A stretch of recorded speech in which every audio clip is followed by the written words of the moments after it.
Okay, so the first thing I did when revising my speech analysis was I read through it a few times to make sure that I picked up on the errors that I made during writing the speech analysis. So after reading through it a few times, I realized that two of my major problems were some grammar issues and the flow of my analysis. Including the flow of the analysis, I also realized that I messed up on a lot of my transitions. They weren't very well in between paragraphs.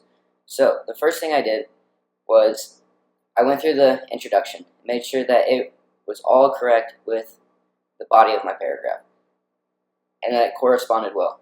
So I went through that and edited things that may have seemed not pertinent to the rest of my analysis, and I also added things that I felt like were not included in my introduction that would have been in the body of my analysis.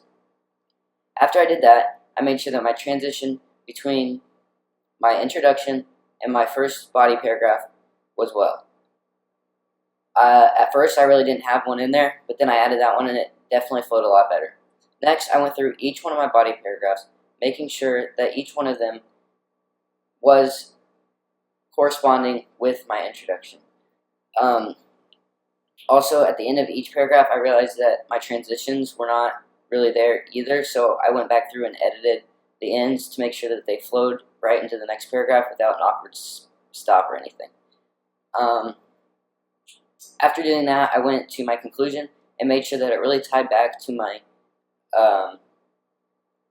my body as a whole, and also it related back to my introduction, which explained my whole body part of my speech analysis. So the things that I really messed up on were definitely the flow and the transition with a few grammar errors. So definitely next time I write, I'm going to make sure that I really lay out my content before I start writing. I felt like I just jumped into it not really knowing what I was writing, so the flow wasn't completely there. And also read over it a few times to make sure that it makes sense and that my grammar is good. Also, I'm going to print it out and read it because if you read it on a computer, you're more likely to miss errors.